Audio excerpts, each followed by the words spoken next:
If one thing has become clear throughout the history of the League of Legends World Championship Airport Speedrun, it's that North America has always had a natural talent for the category. Now, NA teams may not hold the most, or even many records themselves, but the runners are some of the most innovative and entertaining in the scene. Many, if not most of the staple techniques we take for granted today were either invented or perfected by native North American talent, and today I'd like to highlight that talent and give them the credit they deserve.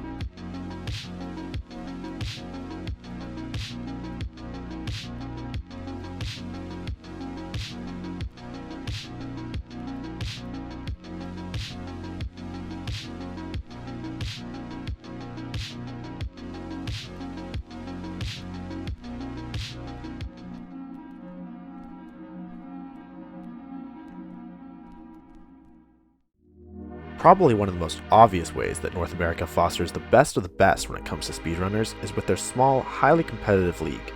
Let's compare NA to, for example, China, another major region, yet one that has never won a world's airport record. First look at the way the LCS is structured. And now look at the LPL. Notice a problem? The LPL has far too many teams. As a result, all their best players are spread too thin, weakening the region as a whole. It's no wonder they can never get enough talent on one roster that can get to the airport in any reasonable amount of time.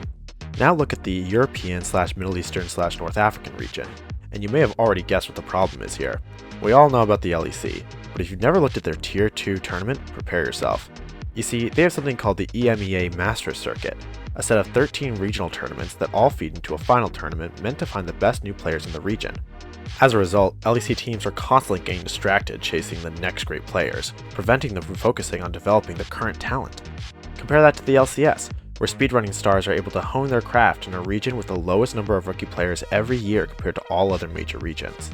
It's no wonder NA was able to develop such visionary speedrunners as Doublelift, a player who, after Season 1, never failed once to go straight from groups to the airport in every one of his Worlds appearances.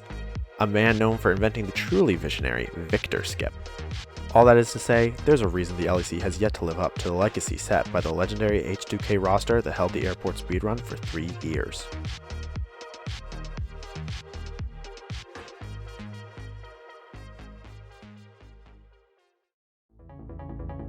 The format of the LCS is, of course, not even close to being the only reason North America produces truly visionary speedrunners.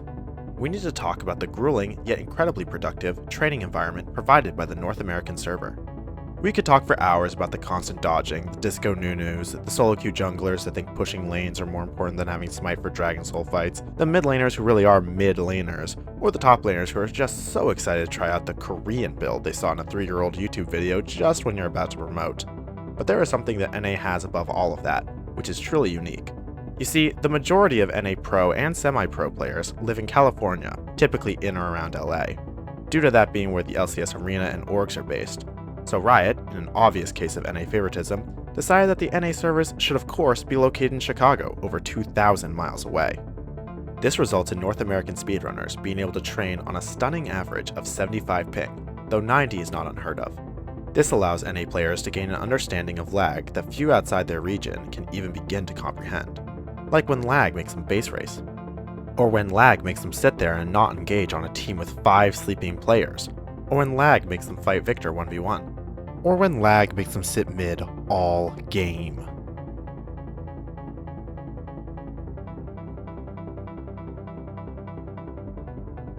Or when lag causes my support Leona to go in 1v2 on the Caitlyn Morgana while I'm on half health and no mana trying to farm this massive wave, only for her to die and then missing ping me constantly even though I told her to just play passive for 30 seconds and then back with me.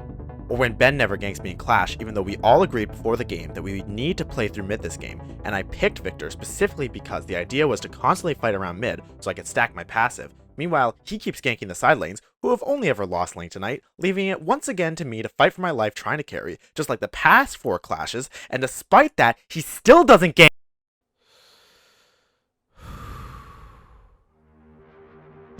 Now, simple practicing isn't everything when it comes to the airport speedrun.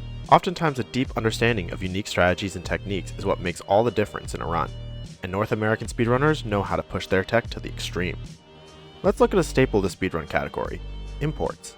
It's unclear who first came up with the import strategy, though one thing is known for sure: nobody imports talent like North America. In fact, since 2014, out of a total of 30 teams sent to Worlds by NA, 28 of them had imports, totaling 77 out of 153 players, or just over 50%.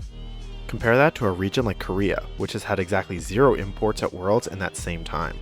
The stats of course speak for themselves, as Korea has also historically been the worst major region in the world when it comes to the airport speedrun category. The point is that NA has obviously taken heavy advantage of the import strat, sometimes to unreasonable levels. But these teams have shown that by mixing the skills of various regions, you can truly create something special. And nothing is more NA than that.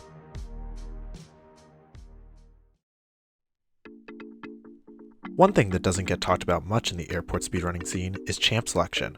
Most of the time, the individual picks for players are fairly irrelevant to overall run times. However, top-level North American runners have had some success in using certain pocket picks to help finish games faster.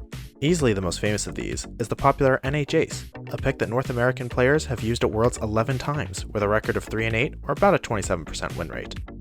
The average in-game time for NA Jayce is just 36 minutes and 10 seconds, though this includes an outlier of 50 minutes and 41 seconds from Mortal's Flame in 2017, coincidentally also the first NA Jayce to ever win a game.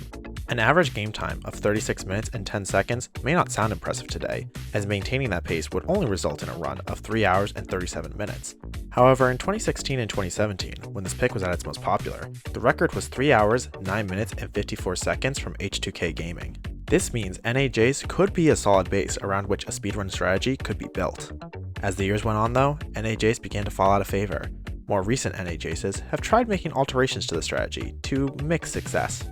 In 2021, C9's Fudge tried using Jayce to win games quickly, a risky strategy since winning too many games would prevent you from exiting Worlds in the group stage.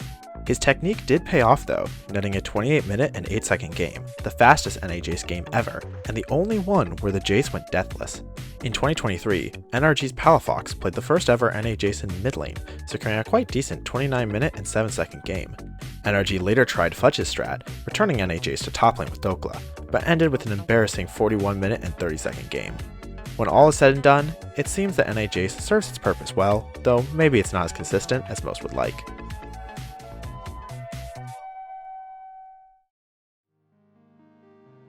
Of course, our discussion wouldn't be complete without talking about a classic NA original, a technique so pivotal to the North American speedrun scene that everyday League of Legends players in NA practice it more than they play solo queue. I'm of course speaking of NAram. NAram is a portmanteau of NA, North America, and ARAM, which stands for All Random All Mid, a League of Legends game mode designed to allow players to practice this very speedrun strat. Let's discuss how it works. You see, NAram describes a technique by which a team pushes a competitive match into the endgame earlier than expected by forcing fight after fight to occur in the mid lane. There are two main reasons why this is done in the mid lane. First of all, it's the shortest lane, meaning that players can get back after respawning as quickly as possible. Secondly, being located in the center of the map means the team can quickly pivot to objectives like Dragon or Baron, which opens up the opportunity for other time skips, such as baiting an objective fight just to lose an easy smite fight. While other regions have attempted the NAram to various levels of success, there is no denying which region does it best.